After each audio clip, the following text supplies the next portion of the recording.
7:53 en el territorio continental ecuatoriano, buscando la verdad en la revista de Opinión Democracia.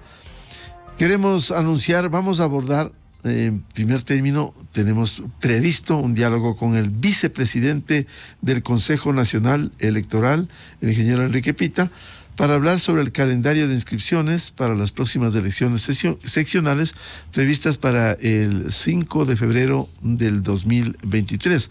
Luego también tenemos previsto analizar con dos invitados, el expresidente del Tribunal Supremo Electoral, doctor Carlos Aguinaga, y el comunicador y analista, licenciado Lolo Echeverría, un tema vinculado con la unificación de candidaturas para las próximas elecciones.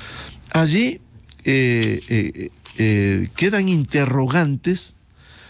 ¿A dónde vamos con estas elecciones? ¿Vamos a lo mismo, con los mismos actores y quizás otros, pero para hacer lo mismo? Perdón la redundancia. La situación es que tenemos este gran desafío y no quisiéramos que en el Ecuador se repita candidaturas, 18 candidatos a la alcaldía de Quito o 22, 23 que hubo al cantón Rumiñahui, es decir, una proliferación de candidatos que determina una cosa, que fue ese sistema perverso que estableció el correísmo cuando derogó la ley electoral e impuso el Código de la Democracia y la Ley Orgánica Electoral. Hay una proliferación de movimientos, más de 280 movimientos políticos. Cada movimiento localmente puede lanzar sus candidatos y esto permite la proliferación de estos candidatos.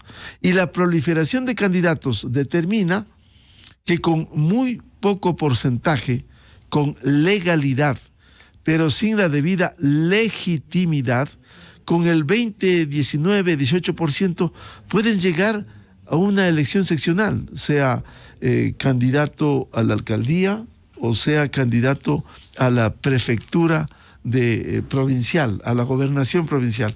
Esa es la realidad que tenemos y queremos pasar a este diálogo con el señor vicepresidente del Consejo Nacional Electoral, Enrique Pita, y preguntarle en primer término cómo va el calendario regresivo para las elecciones de febrero del 2023, elecciones seccionales en el país, calendario que determina sus plazos, tanto de inscripciones, las primarias establecidas en la ley, en los movimientos, luego la inscripción, luego la calificación, finalmente la campaña electoral. ¿Cómo está ese calendario, señor vicepresidente Enrique Pita? Muy buen día. Muy buenos días, un honor conversar con usted, mi amigo, y con todos los que nos están escuchando en este prestigioso programa. El Consejo Nacional Electoral viene trabajando de acuerdo efectivamente a un cronograma que se ha establecido, entiéndase calendario. Importante mencionar que previo a la realización de ese calendario se cumplen etapas, como por ejemplo determinar las directrices. ¿Qué significa? El plan de vuelo, es decir, cómo vamos a llevar en los diferentes aspectos, en las diferentes actividades del proceso. En cada proceso se van mejorando el desarrollo de nuestra gestión sobre la base de las experiencias anteriores. Se prepara un presupuesto sobre la base también de esas directrices que se aprueban, y cuando ya tenemos el presupuesto, obviamente ya también, cogido de la mano, vamos con el calendario, que es el que determina las fechas hitos, es decir, inicios y términos de las diferentes actividades que tienen que ver con el desarrollo del proceso. ¿Cómo vamos cumpliéndolo? Es nuestra obligación y somos muy estrictos respecto a que las diferentes entes que componen las áreas del Consejo Nacional Electoral pues vayan cerrando etapas de acuerdo a ese calendario. Así, por ejemplo, en este momento, el 23 de mayo se cerró el registro de inscripciones de organizaciones políticas que podían participar. Eso quedó en un número de 263. Ya se cerró el 21 de julio, es el cierre del registro electoral. Pues esta es una actividad que se inicia con cambios de domicilio, con los periodos de impugnación de de dar a conocer a la ciudadanía y a los sectores políticos toda esta información. Y estamos ya entrando en este momento cosas inmediatas, que entre el 8 de julio y el 7 de agosto hay que registrar las alianzas. Aquí me detengo porque este punto es muy importante. El Código de la Democracia contempla la posibilidad de que las organizaciones políticas puedan aliarse para enfrentar este proceso electoral, con algunas ventajas que las podemos desarrollar si es el caso en este momento, pero en términos generales, en base a la pregunta, vamos de acuerdo a esto. Se prevé que la convocatoria va a ser el 21 de agosto y que el periodo de inscripciones es el 22 de agosto al 20 de septiembre, entendiéndose que antes deben haber los procesos de democracia interna para elegir candidaturas. Señor vicepresidente del CNE, dentro de este proceso, este calendario, este momento, ¿en qué nos encontramos? Bueno, en este momento, si vamos a la fecha ahora, nos estamos cerrando el registro electoral. Está abierto el proceso de las alianzas, que esto va desde el 8 de julio al 7 de agosto. Es el periodo en el cual las organizaciones políticas pueden registrar sus alianzas que pueden ser en el mismo ámbito de circunscripción, es decir, de carácter nacional, podría ser de carácter provincial, o podría ser incluso de diferentes ámbitos, pero para candidaturas específicas en una circunscripción. Nos encontramos en el periodo de alianza y obviamente también nos encontramos ajustando reglamentos. El Pleno del Consejo aprobando ajustes a los reglamentos que van a regir pues todo el periodo de elección. El proceso de inscripciones será luego de esta posibilidad de alianzas que no hemos tenido en la práctica, dadas las condiciones del marco legal, mayor éxito. Ha habido alianzas, por cierto, que es saludable, y no la proliferación de candidatos como hemos visto en las elecciones pasadas, don Enrique Pita. Yo creo que en esta ocasión hay mucho interés, o habría mucho interés en las organizaciones políticas para meterse en estas alianzas, más por las ventajas que esta tiene. Les recuerdo que el Código de la Democracia es muy estricto en relación a establecer cuáles son las condiciones para que una organización pueda extinguir su vida, ¿verdad? Si no obtiene un porcentaje determinado en 2 elecciones, si no obtiene un número determinado de candidatos en un número de circunscripciones también. Es decir, hay condiciones muy rígidas que establece el código por las cuales una organización política puede perder su calidad de tal. En este momento, de acuerdo a cómo está la norma, por ejemplo, si la organización A y la organización B se unen en una misma circunscripción, la votación que obtiene la circunscripción es exactamente en porcentaje la misma que se le da para cada uno de los participantes de las alianzas. A diferencia del pasado, que en el convenio de alianza decía, ok, yo me llevo el 60 y tú el 40, por lo tanto, cuando se calculen las votaciones, yo tengo 40 y tú 60, entonces el que tenía 40, pues obviamente tenía menos votación para acreditar para este requisito de supervivencia. Ahora es el mismo. Y igual, en el caso de candidatos, si es requisito obtener un número determinado de candidatos, bueno, hoy un número mínimo de candidatos. Hoy los candidatos obtenidos ya es una unidad o sea, cada candidato va a representar a cada una de las organizaciones políticas. Son factores que van a permitir que las organizaciones políticas estén en mejor condiciones de sobrevivir. Y eso es bueno porque al final del día pues las organizaciones van a tener que aliarse para efecto de no correr riesgos, ¿verdad? Y esperemos que a pesar del número de 260 y pico de organizaciones políticas, haya un menor número de participantes, precisamente pues porque todos quieren unirse para sobrevivir, que al final del día pues es un interés supremo de los partidos y organizaciones. ¿Qué cambios legales se ha hecho en este periodo luego de las anteriores elecciones?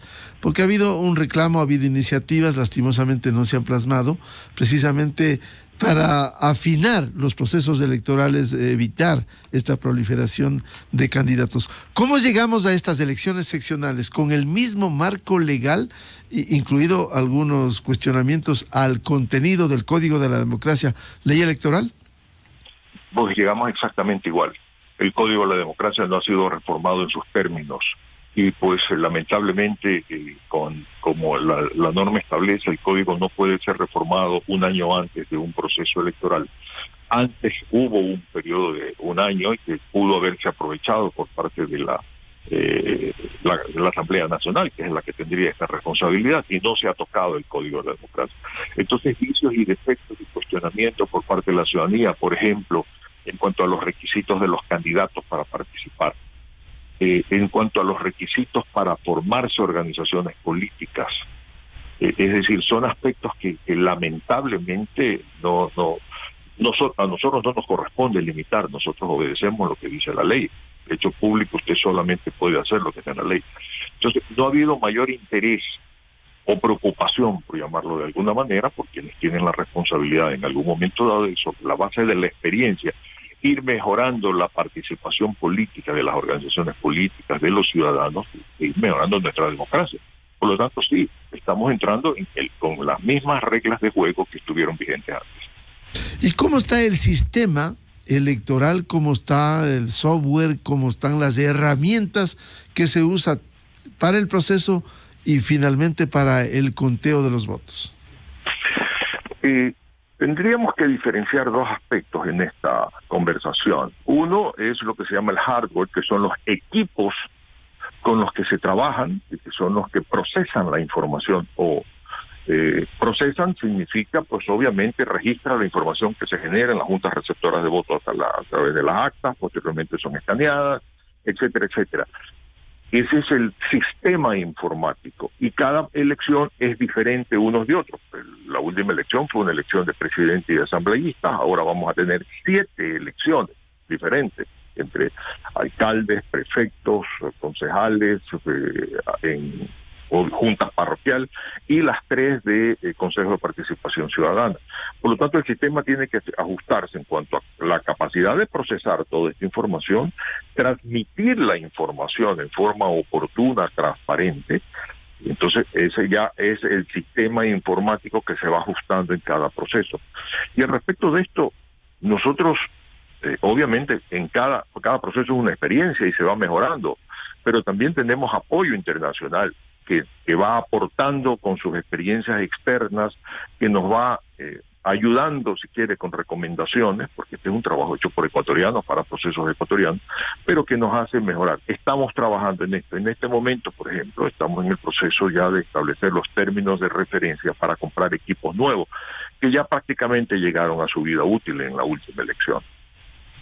¿Cuenta con los recursos que el Ministerio de Finanzas tiene que asignar para el presupuesto del Consejo Nacional Electoral? Hay atrasos, sin embargo, la primera noticia, buena noticia si se quiere, es que se aprobó ya el presupuesto, y una vez que se apruebe el presupuesto nosotros podemos hacer porque tenemos las partidas presupuestarias, entonces ya se pueden realizar compras públicas. Tenemos atrasos que nos dificultan en la contratación de personal y hacer algunas actividades. Cambio de ministro siempre es un obstáculo precisamente para la celeridad. Pero a pesar de aquello, nosotros seguimos trabajando. No son obstáculos que podrían alertarnos de posibles atrasos, ni mucho menos.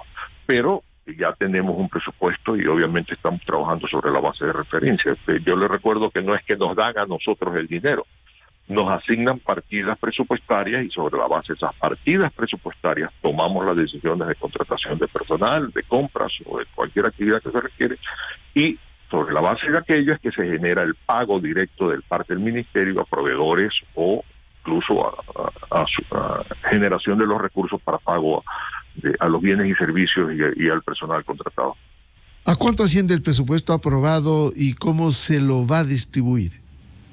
Bueno, el presupuesto estuvo originalmente arrancamos con un presupuesto de algo así como 117 millones de dólares, que no me equivoco.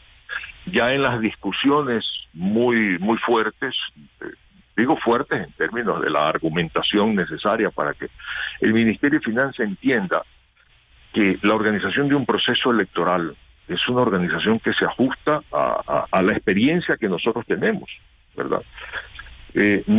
No es pues que el Ministerio de Finanzas le diga a usted toma 100 millones y mira tú cómo haces. No, eso no es así. Nosotros tenemos desagregado los diferentes valores en su ítem y todo.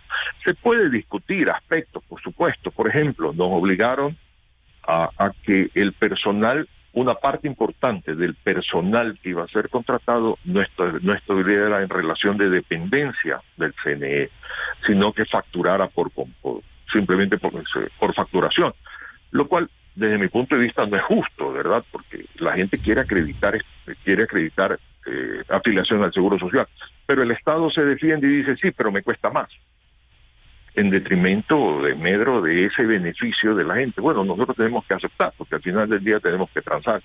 Con todo eso se llegó a un valor de cerca de 89 millones de dólares, que es el que está vigente. ¿Y cómo se distribuye esos 89 millones? Bueno, ítems de diferentes tipos. El detalle no lo tengo a la mano, más allá de, por ejemplo, rubros muy importantes. El asunto del pago a Fuerzas Armadas por su aporte, por su apoyo a la gestión del proceso.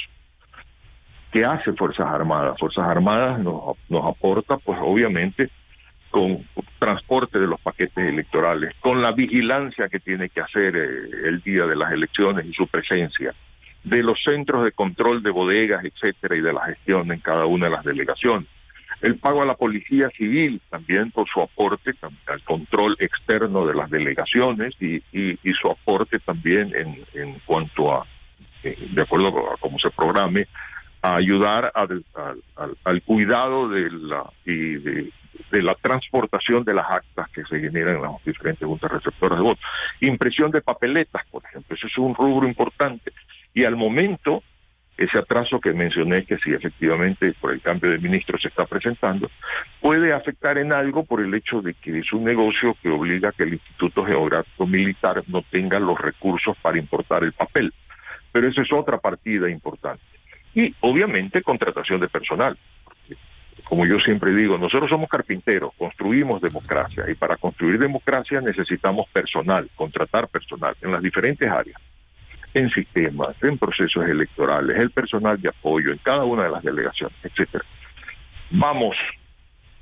Hemos tenido, sí, dificultades en cuanto a los desembolsos, pero no paramos, definitivamente no paramos. La experiencia y la práctica y el conocimiento que se tiene sobre procesos nos permite ir caminando hacia adelante a pesar de estas situaciones que pueden darse, pero que a mi criterio no justificarían en ningún caso el hecho de que nosotros pudiéramos bajar los brazos y decir, no podemos seguir pues no tenemos el recurso, vamos a trabajar.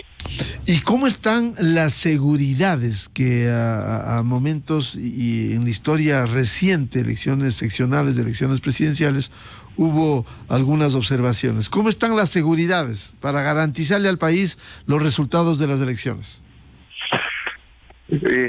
Si vamos al tema seguridades, al sistema informático, el sistema tiene que estar blindado de tal manera de que no existe en absoluto interferencia, que no haya discrecionalidad, y para eso también vamos tomando nosotros acciones sobre la base de experiencia. Comparto con usted, por ejemplo, en la elección a presidente y vicepresidente y asambleísta, sospechábamos, ojo, no estoy afirmando, sino que en algún momento nos preocupó que las actas que se generaban en las juntas receptoras de voto no tenían las seguridades pertinentes para que puedan ser escaneadas, y esa es la información que fluye y que va acumulando pues los votos que va obteniendo cada candidato.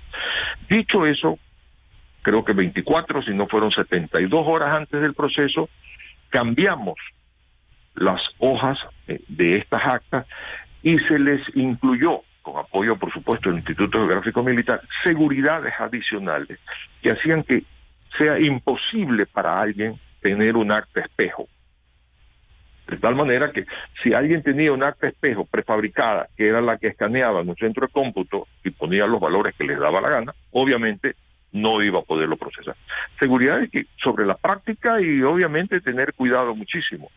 Otro asunto, estructuración de los miembros de las juntas receptoras de voto. Tenemos que trabajar con estudiantes universitarios, con empleados públicos, empleados privados, profesionales, etcétera, y para eso estamos pidiendo los listados.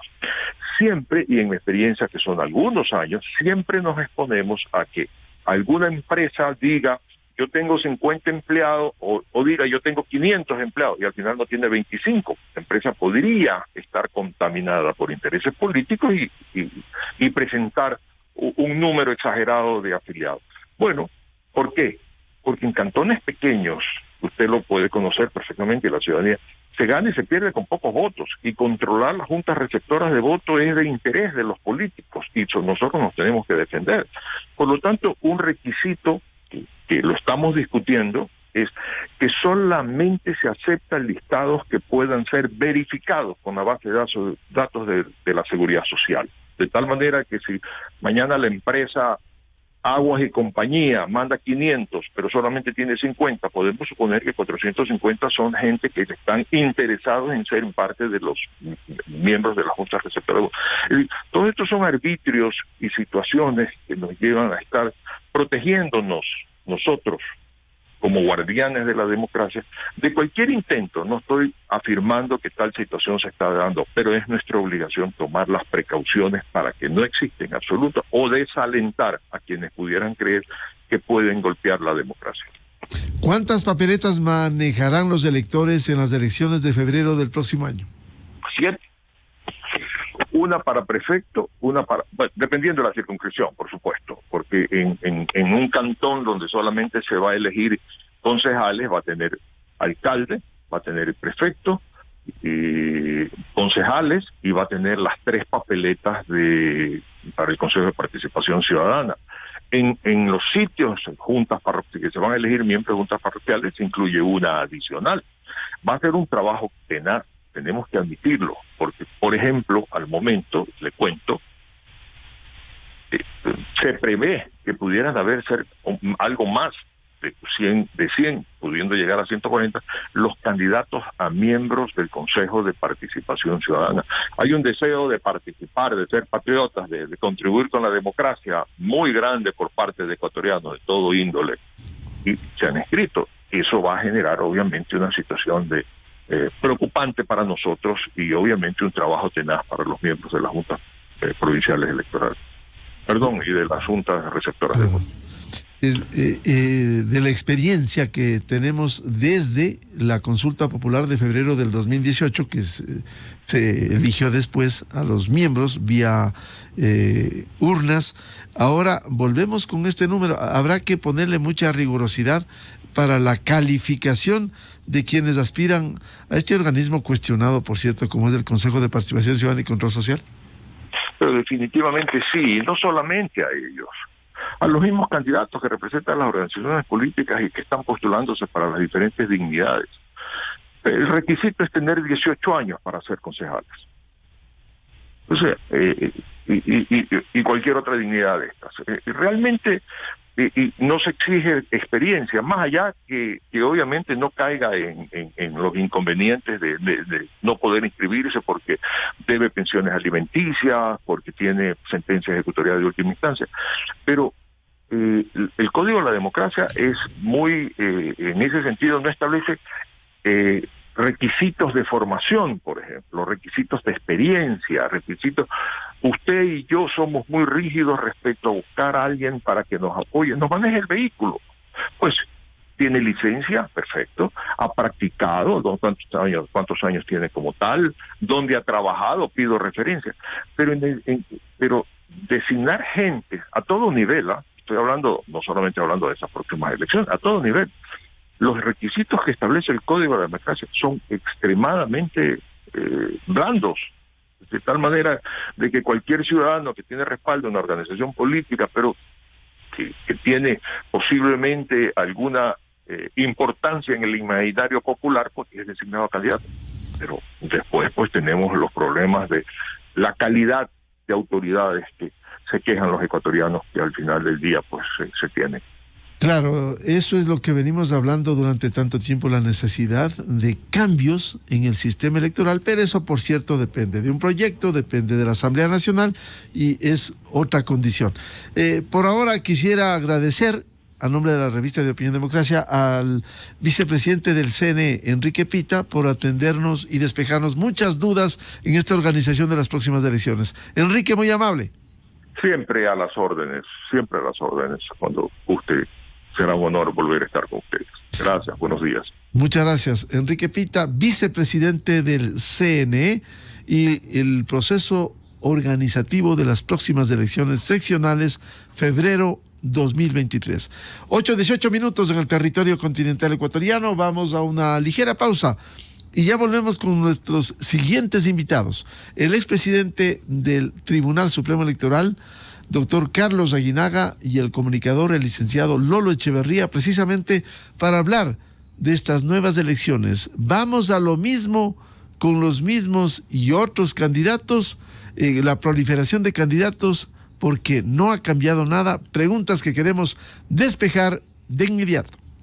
A esta hora, la revista de Opinión Democracia presenta Miguel Rivadeneira. Los protagonistas, las entrevistas, la búsqueda de la verdad.